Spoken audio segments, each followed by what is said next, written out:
Who is the true you? The true you, and how does that relate to a pursuit or understanding of what is infinite? Infinite is a subject matter which is not ordinary because it's about the study of something infinite. And the person who is studying it, that person, how does that person, or you in this case, how do you relate to that study of what is infinite? In order to understand the connection, we do a simple analysis.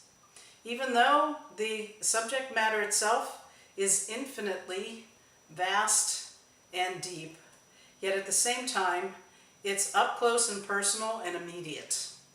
Because you are the one who wants to understand what is infinite. You are also wanting to accomplish that. Because in the accomplishment of that, everything else should be as well accomplished, because what is infinite is lasting. So here we take it one step further by doing a simple analysis of who you are relative to that pursuit of what is infinite. And we have to show that connection. Otherwise, there's no point in pursuing it. So in that respect, we do this again, the simple analysis. Start simply by looking at the fact that there are only two things in this world. One is you, the subject. The other is all the objects, are all the objects. So there is the subject, you, and then there are objects. Objects are what? Anything that's not you, the subject. That could be other people. It could be objects. Ordinary objects. It could be events. It could be places. It could be anything else you care to come up with. But the idea is, as you are the subject, you never become the objects that you perceive. You may strongly identify with those objects, but the identification with those objects, in that whole time, you always know that you are other than the objects that you identify with. You are the subject. So the objects, as you observe these objects, you as the subject are one who is present. But then we have to take it one step further again to say, well, how far does this process of objectification go? Well, it gets up close and personal.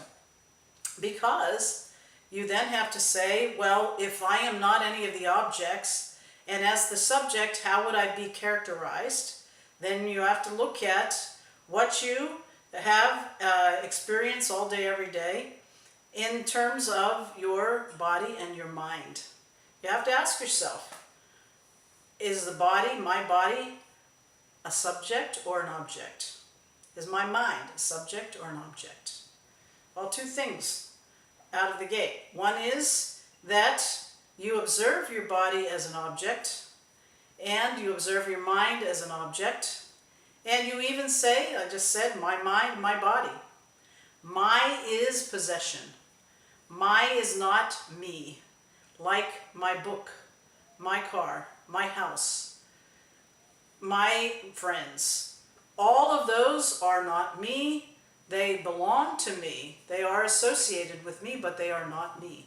Similarly, my body, my mind, belong to me, but they are not me. So you as a subject, you're still standing there. You see that your body is something which not only is an object, and it is present, but it is also changing.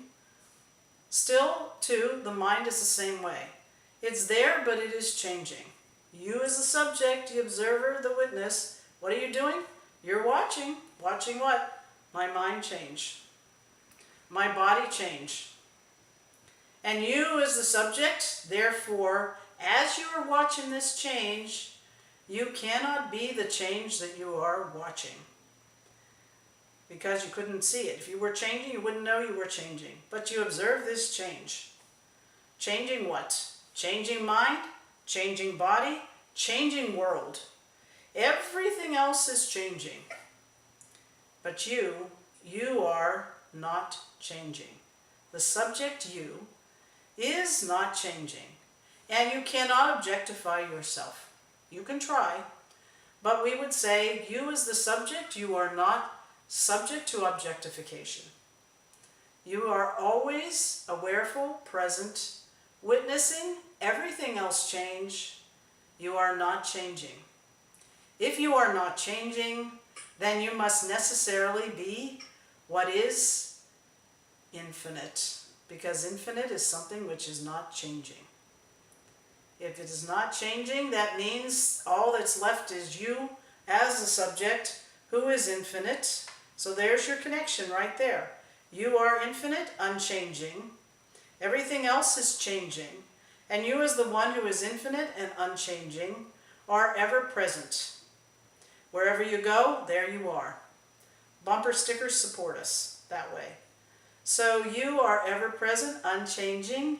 You are infinite. And if for some reason, yes, this makes sense, but you're not necessarily feeling too infinite right about now, well, it's simply because you don't have a familiarity with yourself as the one who is infinite. That's why the study of infinite is fundamental, is essential, because it helps you to make that connection. Otherwise, what happens? You continue to identify with all that is finite and all that is changing. And as long as your identification is with what is finite and changing, you will feel finite and changing. And you will miss always yourself as one who is infinite. So then it becomes key to make that switch, to shift your identity from what is finite to yourself as one who is infinite. And as part of that, you get to then explore, how does that knowing that I am infinite, how does that work for me in my everyday life? This is what we will also see as we keep presenting this topic.